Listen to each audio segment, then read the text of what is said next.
Mukunda jewellers మొట్టమొదటి factory outlet ఇప్పుడు కూకట్పల్లి, కొత్తపేట్, సోమాజిగూడ మరియు ఖమ్మంలో. హైదరాబాద్ లో హైడ్రా కూల్చివేతలలో సెన్సేషనల్ గా మారినటువంటి ఎన్ కన్వెన్షన్ ప్రాంతం వద్ద మనం ఉన్నాయి. ఇక్కడ తుమ్మిడికుంట చెరువు పరిరక్షణలో భాగంగా అక్రమ నిర్మాణాలు వెలిసినటువంటి ఈ తుమ్మిడికుంట చెరువు ప్రాంతంలో ఉన్నటువంటి అక్రమ నిర్మాణాల కూల్చివేత ప్రక్రియతో హైడ్రా మరింత హైప్ అయినటువంటి పరిస్థితి హైదరాబాద్లో కనిపించింది.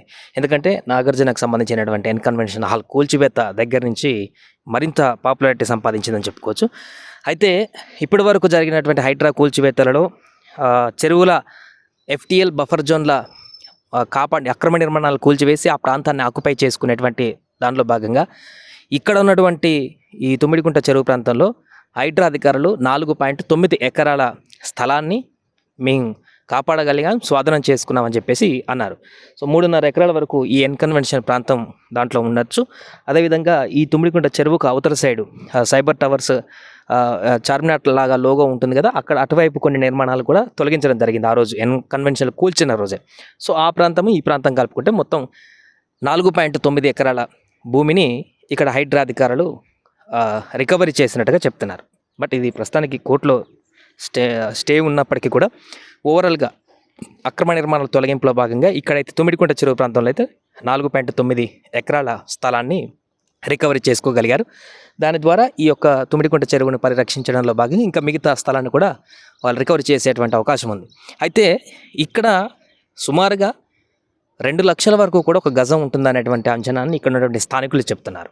సో 1,70,000 నుంచి 2 లక్షల వరకు, అంటే సుమారుగా ఇక్కడ ఎకరా 100 కోట్లకు వరకు ధర పలిగేటువంటి అవకాశం మనకు కల్పిస్తుంది అటు ఇటుగా సుమారు.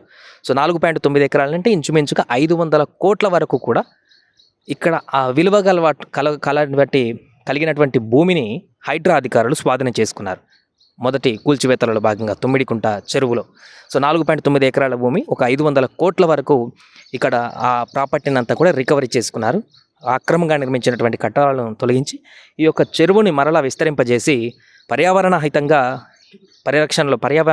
పరిరక్షణలో భాగంగా హైదరాబాద్ వ్యాప్తంగా ఉన్నటువంటి అన్ని చెరువులను కాపాడి కుంటలను కూడా కాపాడేటువంటి దాంట్లో భాగంగానే ఈ అక్రమ నిర్మాణాలు కూల్చివేత ప్రక్రియ కొనసాగిస్తుంది. దాంట్లో భాగంగా భారీ ఎత్తున అక్రమార్కులు చేసుకున్నటువంటి నిర్మాణాలు, వాళ్ళు ఆక్యుపై చేసుకున్నటువంటి స్థలాల యొక్క ఆస్తుల వివరాలు కూడా చూస్తే కళ్ళు బయర్లు కమ్ముతున్నాయి. కోట్లల్లో, 100 కోట్లల్లో ఇక్కడ ఆ వ్యక్తులు, ప్రైవేట్ వ్యక్తులు ప్రభుత్వానికి సంబంధించినటువంటి ఆస్తులను కబ్జా చేసి, చెరువులను కబ్జా చేసి ఆక్రమించి FTL పరిధిలో బఫర్ జోన్లలో నిర్మించుకున్నటువంటి ఆస్తుల విలువ ఇప్పుడు అన్ని కూల్చివేతల ప్రాంతాల వద్ద చూస్తుంటే కళ్ళు బయర్లుగా అమ్మేటువంటి పరిస్థితి. సుమారుగా 500 కోట్ల రూపాయల విలువ గలటువంటి ఈ భూమినంతా కూడా హైడ్రా ఈ తుమ్మిడికుంట చెరువు ప్రాంతంలోనే రికవరీ చేయగలిగింది. సో ఆ తర్వాత ఇంకా ఈ మిగతా ప్రాసెస్ అంతా అయిపోయిన తర్వాత ఈ చెరువుని మరలా ఎక్స్టెండ్ చేసేటువంటి అవకాశం కనిపిస్తుంది. ప్రస్తుతానికైతే ఎన్ కన్వెన్షన్ హాల్ కూల్చిన రోజు ఏ రకంగా పరిస్థితి ఉందో ఇప్పుడు ఈ రోజు కూడా స్టిల్ ఈ రోజు కూడా అదే రకమైనటువంటి పరిస్థితి ఉంది. ఎక్కడ కూడా చెరువు FTL అంటే వాటర్ నిలిచినటువంటి ప్రదేశము కొంత కూడా పెరగలేదు. కూల్చివేతలకు సంబంధించినటువంటి ఆ ప్రాంతం మాత్రం కూల్చినట్టే ఉంది, కానీ దాన్ని ఇంకా పూడిక తీయడం కానీ, చెరువుని ఎక్స్టెన్షన్ చేయడం కానీ అలాంటి పరిస్థితి అయితే ఇక్కడ కనిపించలేదు. అటు సున్నపు చెరువులో కూడా లేదు, మిగతా చెరువుల్లో కూడా ఇక్కడ కూడా ఆ పరిస్థితి కనిపించట్లేదు. బట్ ప్రస్తుతం అయితే హైడ్రా కూల్చివేతలలో భాగంగా సెన్సేషన్గా మారినటువంటి మొదటి కూల్చివేత ఎన్ కన్వెన్షన్ తుమ్మిడికుంట చెరువుకు సంబంధించినటువంటి రిపోర్ట్ అయితే ఇది. ఇక్కడ పరిస్థితి ఈ విధంగా ఉంది. తాజాగా 500 కోట్ల విలువ చేసేటువంటి భూమిని హైడ్రా అధికారులు ఇక్కడ మార్కెట్ ధర గురించి మనం చెప్తున్నాం రికవరీ చేసినట్టుగా చెప్పుకోవచ్చు.